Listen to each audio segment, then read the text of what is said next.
नमस्कार दोस्तों, स्वागत है आपकी अपनी तक्षशिला एकेडमी जोधपुर के यूट्यूब पेज पर। दोस्तों, आज अपन चला रहे हैं राजस्थान पुलिस कांस्टेबल की टेट सीरीज। और टेट सीरीज कौन सी है? वो है नवीनतम पैटर्न पर आधारित है। और उसके अंतर्गत अपन राजस्थान के सामान्य ज्ञान के महत्वपूर्ण प्रश्नों की एक सीरीज चला रहे हैं। उसी सीरीज को अपन ध्यान में रखते हुए उन प्रश्नों को ले रहे हैं जो कांस्टेबल में महत्वपूर्ण साबित होंगे या प्रीवियस जो पिछले एग्जाम हुए हैं कांस्टेबल में उनमें आ चुके हैं और अन्य एग्जामों में भी आ चुके हैं। इसके साथ साथ अपन उसके आसपास जितने भी सवाल बन रहे हैं उन सभी प्रश्नों पर क्या करेंगे? डिस्कस करेंगे। तो इसके साथ अपन पढ़ते हैं पहला सवाल। पहला सवाल क्या है? मतीरे की राड़ युद्ध कब लड़ा गया? दोस्तों, कौन सी राड़ पूछी है? मतीरे की राड़। ठीक है, अब देखो मतीरे की राड़ की 4 ऑप्शन है। अ में 1644, ब में 1544, स में 1444 और द में 1192। दोस्तों 4 ऑप्शन है, ध्यान रखना। इसका जो राइट ऑप्शन है वो होगा 1644। मतीरे की राड़ युद्ध कब लड़ा गया? 1644। किस किस के मध्य लड़ा गया? तो देखिए, ये लड़ा गया था बीकानेर और नागौर के बीच में। बीकानेर और नागौर 2 रियासतें थी, इन दोनों रियासतों के मध्य ये युद्ध लड़ा गया था। अब देखिए, इस युद्ध को लड़ने का कारण क्या था? कहते हैं कि बीकानेर रियासत में एक गांव था जिसका नाम था शीलवा। क्या नाम था? शीलवा। और इसी के पास में एक और रियासत थी नागौर, और नागौर रियासत का अंतिम गांव था, उस गांव का नाम था जाखड़िया। इन दोनों गांवों के बीच में एक क्या उग जाता है? मतीरा का बेल लग जाती है इनके बीच में। अब मतीरा होता है, बेल लगती है एक गांव में और दूसरे गांव में उसका फल लगता है, और इसी बात को लेकर दोनों के बीच में क्या हो जाता है? युद्ध हो जाता है। ध्यान रखना, इस युद्ध में नागौर के शासक थे अमर सिंह। कौन थे नागौर के शासक? अमर सिंह। और बीकानेर के शासक कौन थे? करण सिंह। तो अमर सिंह और करण सिंह के सेनाओं के मध्य युद्ध होता है, और इस युद्ध में जीतते कौन है? बीकानेर की सेना जीतती है, करण सिंह, और अमर सिंह होते हैं क्या? पराजित होते हैं। यहाँ पर देखो 4 ऑप्शन दे रखे हैं, चारों ऑप्शन को वापिस अपन नए सिरे से पढ़ लेते हैं। मतीरे की राड़ कब लड़ा गया? 1644। अब यहाँ पर 1544 ऑप्शन रखा है ब में। याद रखना, 1544 में लड़ा गया था एक युद्ध जिसका नाम था गिरी शामेल का युद्ध। और गिरी शामेल का युद्ध किस किस के मध्य लड़ा गया था?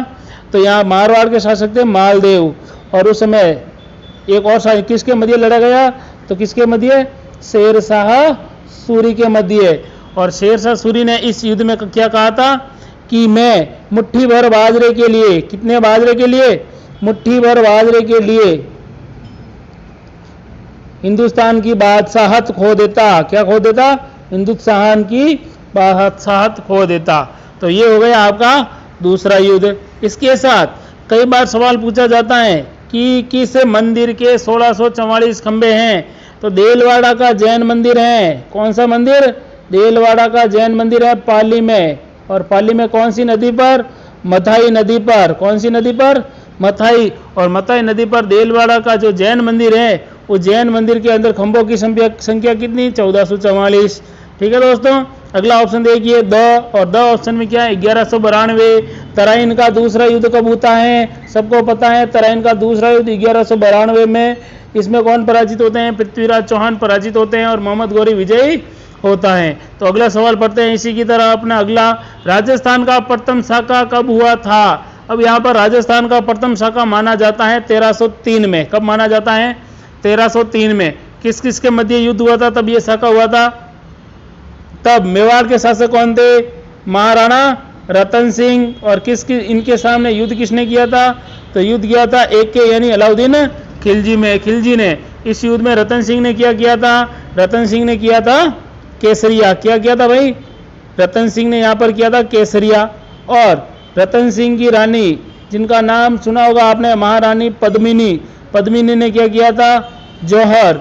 और जब जौहर और शाका, जौहर और केसरिया दोनों एक साथ होते हैं तो क्या बन जाता है? शाका। तो राजस्थान का पहला शाका कब हुआ था? 1303 में। ठीक है, यहाँ पर 1301 में भी देखो, बता देता हूँ आपको। 1301 वाला शाका, 1301 में शाका हुआ था, लेकिन उसमें जो शाका हुआ था वो जल जौहर था। जौहर कौन सा था? जल जौहर। और अक्सर जौहर कहाँ होते हैं? अग्निकुंड में होते हैं। इसलिए राजस्थान का पहला शाका कौन सा माना जाता है? 1303 मेवाड़ वाला। ओके दोस्तों, अगला सवाल है मथेरन कला का संबंध है। अ में अलवर, ब में बीकानेर, स में जयपुर और द में डूंगरपुर। और तो इसका जो राइट आंसर होगा वो होगा बीकानेर। माथेरन कला कहाँ की है भाई? बीकानेर की। इसके अलावा ध्यान रखना एक और कला है बीकानेर के अंदर, और कौन सी कला है? उस्ता कला। कौन सी कला? उस्ता कला। और उस्ता कला भी कहाँ की है भाई? बीकानेर की। कई बार सवाल पूछा जाता है कि हिसामुद्दीन उस्ता, नाम सुना होगा आप लोगों ने, हिसामुद्दीन उस्ता। ये जो हिसामुद्दीन है इनका संबंध किस कला से है?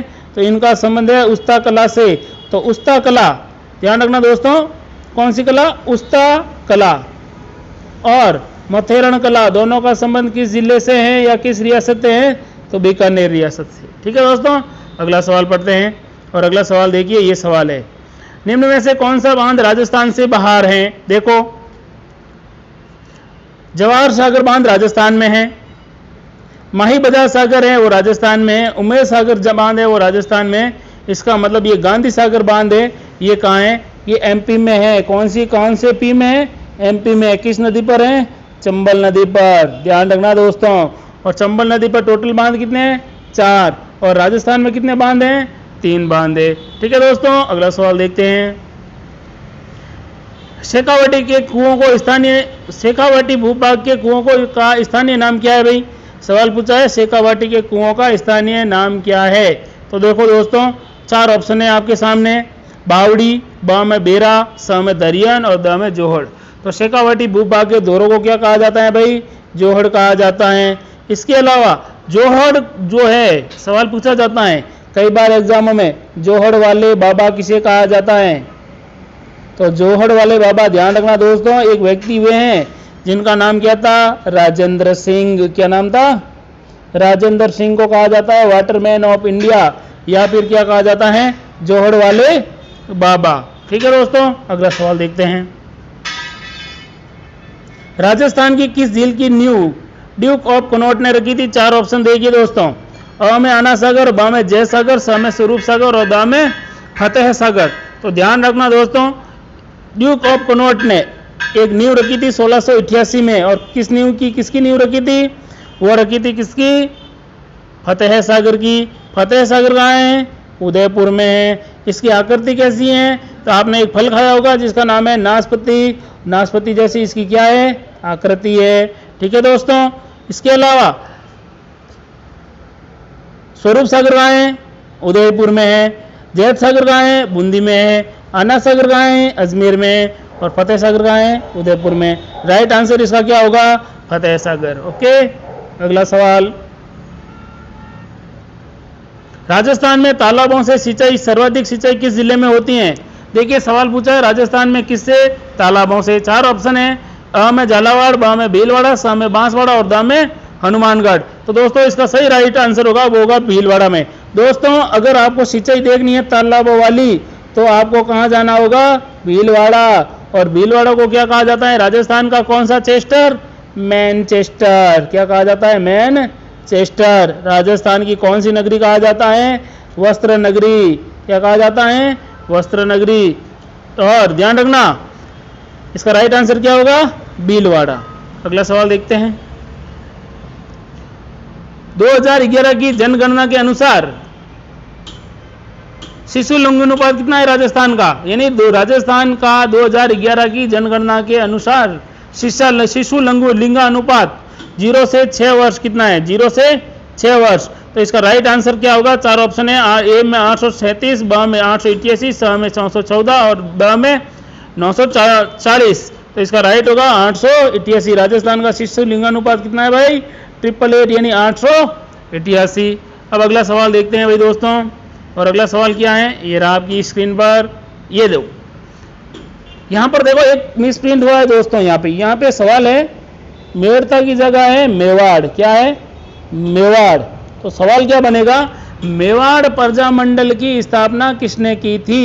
4 ऑप्शन है, अ में माणिक्यलाल वर्मा, ब में भोगीलाल पांड्या, स में बलवंत सिंह मेहता और द में गोकुल भाई भट्ट। तो मेवाड़ प्रजा मंडल की स्थापना की थी किसने?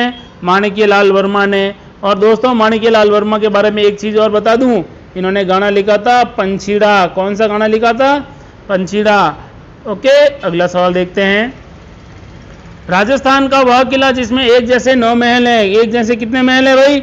9 महल है। 4 ऑप्शन, अ में आमेर, ब में तारागढ़, स में नाहरगढ़ और द में जूनागढ़। तो दोस्तों इसका सही राइट आंसर होगा वो होगा नाहरगढ़। कई बार सवाल पूछा जाता है कि नाहरगढ़ दुर्ग का निर्माण किसने करवाया, तो एक शासक हुए थे जिनका नाम था सवाई जयसिंह द्वितीय। और सवाई जयसिंह द्वितीय ने तो क्या किया था, नाहरगढ़ दुर्ग का निर्माण करवाया था। लेकिन एक जैसे नाहरगढ़ दुर्ग में एक जैसे 9 महलों का निर्माण किसने करवाया था, तो एक शासक हुए थे माधो सिंह। और माधो सिंह ने क्या किया था, अपनी 9 रानियों के लिए क्या बनाए थे, एक जैसे 9 महल बनवाए थे। अगला सवाल देखते हैं। राव जोधा के 5वें पुत्र का नाम क्या था। 4 ऑप्शन है, राव विका, कर्ण सिंह, सुख महल और हवा महल। 4 ऑप्शन देखिए, 4 में से आपके 2 तो कट गए हैं, अब 2 हैं। 5वें पुत्र का नाम पूछा है तो दोस्तों इसका राइट आंसर होगा वो होगा राव बिका। और बिका ने 1488 में किसकी स्थापना की थी, बीकानेर की। और बीकानेर के प्रसिद्ध क्या है भाई, बीकानेर के प्रसिद्ध हैं भुजिया। तो बीकानेर की स्थापना किसने की थी, राव बिका ने। किसके आशीर्वाद से की थी बीकानेर की स्थापना, तो बीकानेर की स्थापना की थी किसके आशीर्वाद से भाई, एक माता थी, कौन सी माता, करणी माता। कौन सी माता, करणी माता। तो बिका के 5वें पुत्र का नाम क्या, राव जोधा के 5वें पुत्र का नाम क्या था, राव बिका। अगला सवाल देखते हैं। सपाद लक्ष्य का स्वर्ण काल किस शासक का काल कहा जाता है। देखिए 4 ऑप्शन है आपके सामने, सोमेश्वर, अणुराज, जगदेव और बिसलदेव। चारों ऑप्शनों में देखिए वापस देख लीजिए, सोमेश्वर, अणुराज, जगदेव और बिसलदेव। सवाल है सपाद लक्ष्य का स्वर्ण काल किस शासक का काल कहा जाता है। इसका राइट आंसर होगा वो क्या होगा भाई, बिसलदेव। क्या नाम होगा, बिसलदेव। और बिसलदेव को क्या कहा जाता है भाई, इन्होंने एक ग्रंथ लिखा था, कौन सा, हरिकेली नाटक लिखा था भाई, हरिकेली नाटक। ध्यान रखना भाई बिसलदेव के बारे में। इसके अलावा बिसलदेव ने अजमेर के अंदर कौन सी पाठशाला बनाई थी, संस्कृत पाठशाला। कौन सी पाठशाला, संस्कृत पाठशाला। ठीक है दोस्तों, अगला देख लेते सवाल।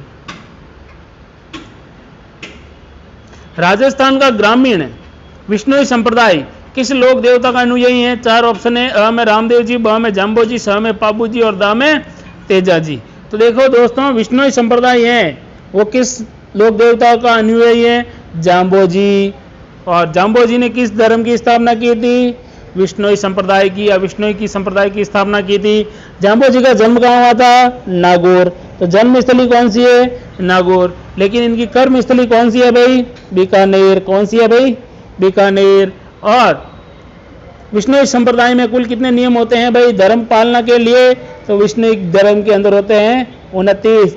20 + 9 यानी 20 + 9 यानी 20 9। यानी जो व्यक्ति 29 नियमों का पालन करता है और जाम्बो जी का क्या होता है, अनुयायी, क्या कहलाता है, विष्णुई। ठीक है दोस्तों, तो इसका सही राइट आंसर क्या होगा, जाम्बो जी। अब अगला सवाल देखते हैं भाई। अगला सवाल क्या है,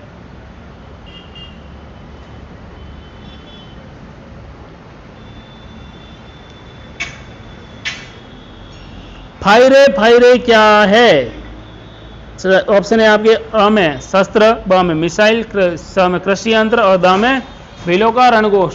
तो इसका जो राइट आंसर है दोस्तों उसका है भीलों का रणघोष है फायरे फायरे।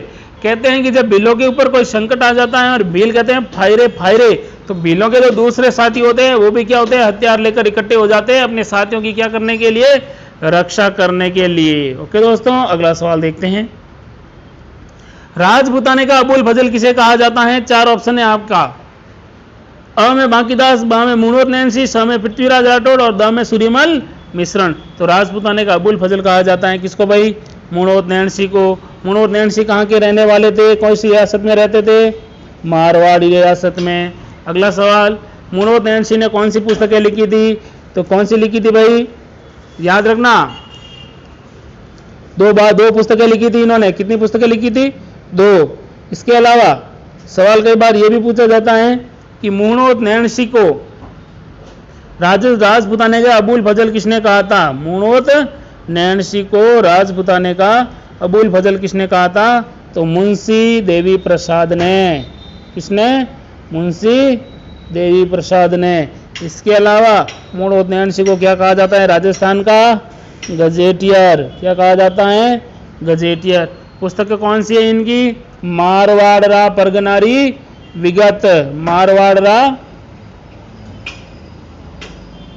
परगना री विगत।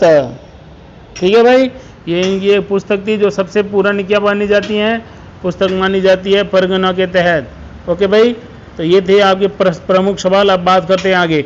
दोस्तों, जिन लोगों ने हाईकोर्ट ग्रुप डी की तैयारी कर रखी है या जो तैयारी कर रहे हैं, उनके लिए तक्षशिला एकेडमी लेकर आ रही है राजस्थान जीके के महत्वपूर्ण प्रश्न, और इतने अच्छे सवाल मिलेंगे आपको कि आपका सिलेक्शन 100% उसी प्रश्नों में से होगा। तो इसके लिए आपको क्या करना पड़ेगा, तक्षशिला एकेडमी जोधपुर है, इसको सर्च करना पड़ेगा, चैनल को सब्सक्राइब करना पड़ेगा। उसके बाद वीडियो को देखना है, और देखने के बाद वीडियो को लाइक करना है, और अपने दोस्तों को भी क्या करना है, शेयर करना है। ओके दोस्तों, थैंक यू। जय हिंद, जय भारत।